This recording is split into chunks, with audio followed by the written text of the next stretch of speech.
Good morning students. आज हम अपनी पिछली क्लास को आगे बढ़ाते हुए इन टॉपिक्स पे ध्यान देंगे। पिछली क्लास में हमने देखा कि किस प्रकार British east India company Europe के अलग अलग देश के कंपनी ईस्ट इंडिया कंपनी किस तरीके से विकसित हुई, बनी, शुरुआत हुई। आज हम जानेंगे कि cause for the rise of British. इन सभी देशों के मुकाबले ब्रिटेन के ही लोग, यूरोप के ही लोग ज़्यादा भारतीय क्षेत्र में विकास क्यों कर पाए, उसके बारे में जानेंगे। पहला कि आपने देखा इन्होंने अपने नेविगेशन सिस्टम को काफ़ी स्ट्रॉन्ग किया। इसके बाद पॉलिटिकल स्टेबिलिटी को इन्होंने काफ़ी ज़्यादा महत्व दिया और अपने आप को स्ट्रॉन्ग बनाया भारतीय सरजमीन पे। आप देखेंगे कि जिस वक्त ब्रिटेन के लोग यहाँ पहुँचे उस वक्त भारत की कुछ स्थिति इस प्रकार थी कि ये ज़्यादा विद्रोह झेल रही थी अपने ही इंटरनल रिवॉल्ट से। गुरिल्ला वॉर ऑफ मराठा,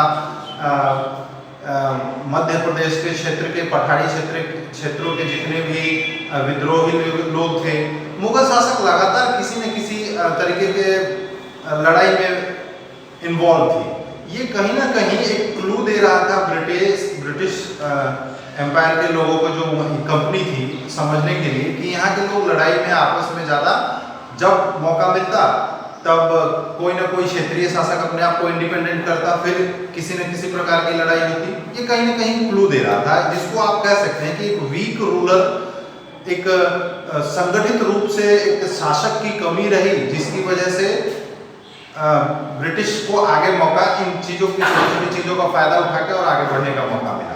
तीसरा, वो डिवाइड एंड रूल शुरू से ही वो इसका अपनाते रहे हैं कि किस प्रकार एक नवाब से आप व्यापार की ट्रीटी पे साइन करते हैं और दूसरे के खिलाफ उनको भड़का के और इनका फायदा ले रहे हैं, उनसे झगड़ा हो रहा है, इस तरीके की बातें, लड़ाई होती रहती थी एक से फायदे के लिए।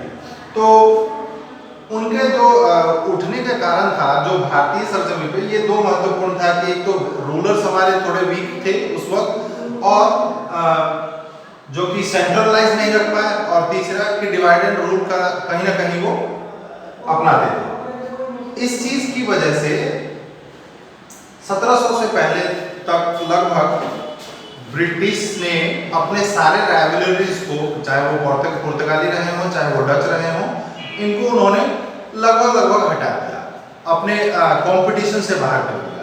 लेकिन एक फ्रेंच लोग थे जिन्होंने इनके साथ लगातार व्यापार में इनको कॉम्पिटिट करने की कोशिश कर रहे थे, जिसकी वजह से उनके इंग्लिश और फ्रेंच लोगों के बीच में लगातार तीन, जिसको आप कर्नेटिक वॉर के नाम से भी जानते हैं, कर्नेटिक वॉर 1, 2, 3, ये तीन वो वक्त था जब ये तीनों लड़ाइयाँ लड़ी गई अपने रीजन्स को, क्षेत्र को जीतने के लिए। ये कोरोमंडल तट के बाहरी क्षेत्र थे जहाँ से व्यापार ज़्यादा बेहतर तरीके से किया जा सकता था, और उन जगहों पे ये दोनों ही देश के जो व्यापारी हैं, फ्रेंच ईस्ट इंडिया कंपनी और ब्रिटिश ईस्ट इंडिया कंपनी, दोनों ही अपना पावर जमाए रखना चाहते थे। लेकिन ब्रिटिशर्स का जो पावर जमावड़ा जो बहुत ज़्यादा स्ट्रॉन्ग हुआ, वो ब्रिटिश बंगाल के जीतने के बाद।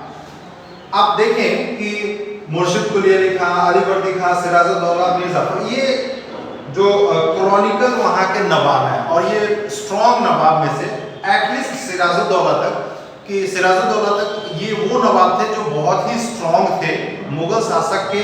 ये वहाँ के चीफ इन कमांडर, आप समझ सकते हैं कि मुर्शिद वहाँ के नवाब मुगल शासन के अंतर्गत बंगाल का क्षेत्र पे इनका चलता था, और ये काफ़ी स्ट्रॉन्ग भी थे।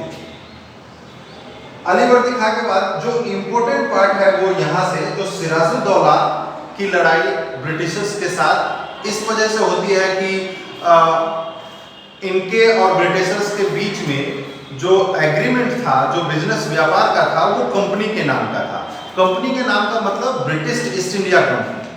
अब वहाँ से जो सामान यहाँ से लेके जाया जाता था वो ब्रिटिश ईस्ट इंडिया कंपनी के नाम से, तो उसके बदले में टैक्स पे करना होता था। लेकिन ज़्यादा फायदे के चक्कर में जो उसके कंपनी के ऑफिसर्स थे, वो अपने नाम से भी कुछ पर्सनल बेनिफिट्स के लिए भी कुछ व्यापार कर रहे थे, जिसका टैक्स सरकार को नहीं जा रहा था, जिसका विरोध सिराजुद्दौला ने किया, और उन्होंने इस पे टैक्स लगाने की मांग की। जब अंग्रेजों के द्वारा वो मना किया गया कि हमें मुगल शासन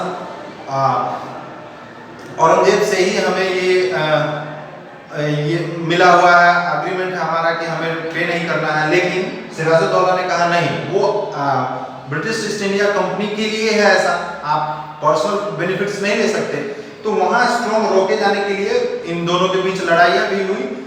पहली लड़ाई जीते जाने के बाद दूसरी, जो मीर जाफर जो सिराजुद्दौला के एक आर्मी ग्रुप के चीफ इन कमांडर थे, उनके न सपोर्ट की वजह से सिराजुद्दौला की हार हुई और यहाँ से कहीं ना कहीं जो ब्रिटिश ईस्ट इंडिया कंपनी का जमावड़ा था वो क्षेत्र में, भारतीय क्षेत्रों में साउथ के बाद अब इधर की तरफ बहुत ही ज़्यादा स्ट्रांग हुआ।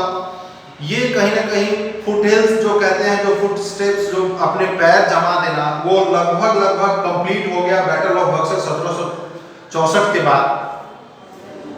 1764 के बाद उनका हो गया। आप देखेंगे कि मीर कासिम जो कि लास्ट, मीर जाफर के बाद मीर कासिम जो नवाब बने, उन्होंने ये 3 इंपॉर्टेंट नाम और हैं जो वर्तमान मिदनापुर है, चिटागोंग, इस जगह पे उन्होंने यहाँ की दीवानी सिस्टम भी ब्रिटिशर्स को प्रदान कर दी कि आप यहाँ से रेवेन्यू कलेक्ट कर सकते हैं।